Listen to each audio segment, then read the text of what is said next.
Hey everybody, hi, John Lilly here, and I am reaching you today regarding articles of justice. Now, over the past few weeks, there's been some interesting occurrences in the neighborhood that I live in, that being Leslieville, Riverdale, and there was a tire slasher that was going around causing a lot of grief. In my opinion, he's probably slashed well over 200 car tires in the last couple of weeks, but as of right now, I believe it stands at 78 counts of mischief under 5,000. And, you know, this was a very interesting story because the way that it started for me was when I woke up on a Monday morning and my car tire was flat, but I didn't realize it until I was trying to do a U-turn in order to get my son to Montessori school in the morning. So did the U-turn, realized the tire was flat, had to Uber. This frustration was incredible, and I didn't appreciate it whatsoever. So I had to act, and I wanted to jump forward with the best evidence possible in order to find this person. So this reminds me of a previous incident that happened as well in the neighborhood. But the reality is that the police in our province, in our city, they're tied up. They've got a lot going on right now. And I think that we can start delivering a clear message to not only the perpetrators, but to the police, and that message is that we want to help. We as a community are responsible for our own dwellings and the areas around us. We need to do something to help police and ensure that they have the evidence that they need to persecute, to arrest, and make sure that people are held accountable. So what I'd like to talk about is this story where, you know, I woke up, I realized I had to get the video footage myself, and so I did so. I asked a neighbor who had a Nest camera if he could look and offer me the evidence that was needed.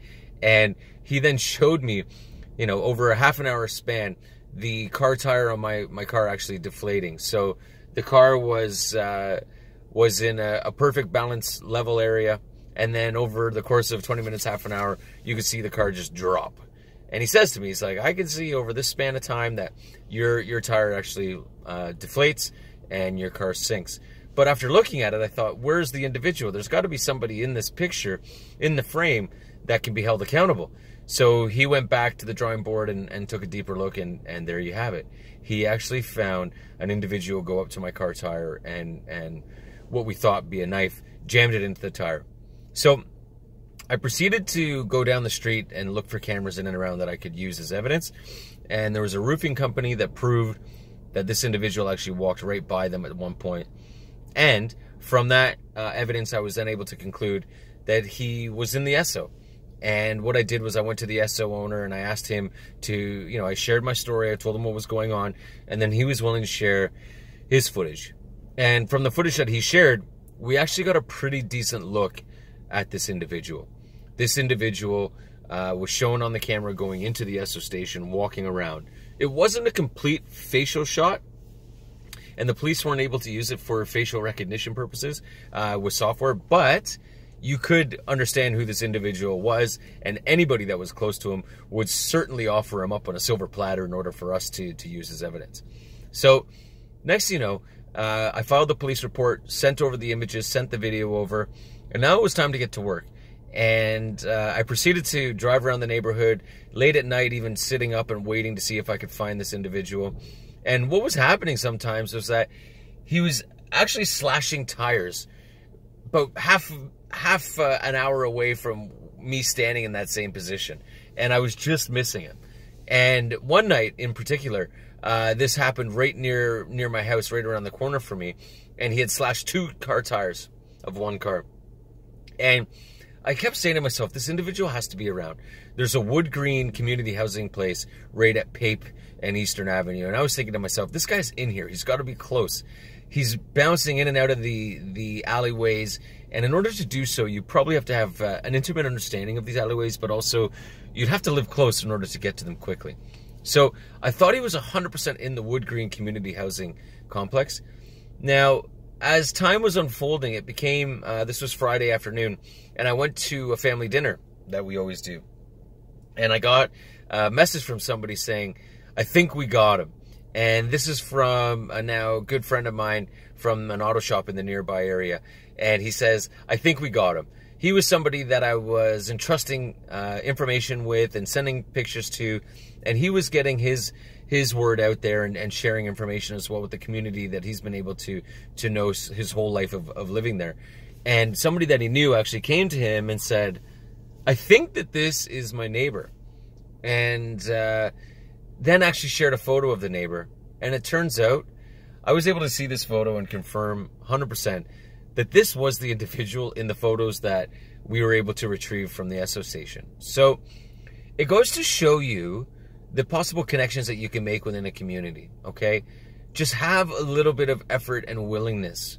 If somebody messes with you, go out there, do something about it. There's images waiting to be had. There's video surveillance that's waiting to be had. And the police don't necessarily have the time or the knowledge, right? You know your neighbors. They don't. You know where cameras might be. The cops don't.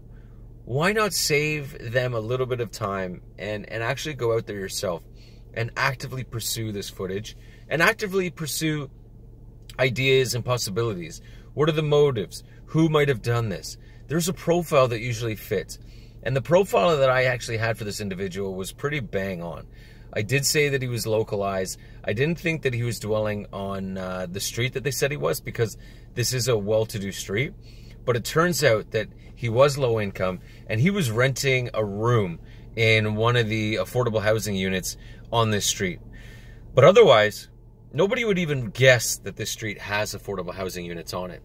So get out there, be active, be a solution provider, and try to provide the information that the police need. And also motivate other people to submit police reports too. You can make a difference. It's just a matter of, are you willing to put the time in? Crime happens, and it happens in front of our eyes. We just need to position ourselves in order to find it. So there we have it. Ahmad was 28 years old. He's now being arrested, 78 counts of mischief, 5,000 under. And he actually had a court proceeding this morning as well. Now we just have to wait to see if he's actually going to be brought back to the community, or will he be banished. But I can tell you this much. No more car tires were slashed over the weekend once he was arrested on Friday, which goes to show you that we do have the right individual in custody here. So, articles of justice, we would like to say that we're here to make a difference in the community. And thank you very much for your time. I hope you enjoyed that story. Bye-bye.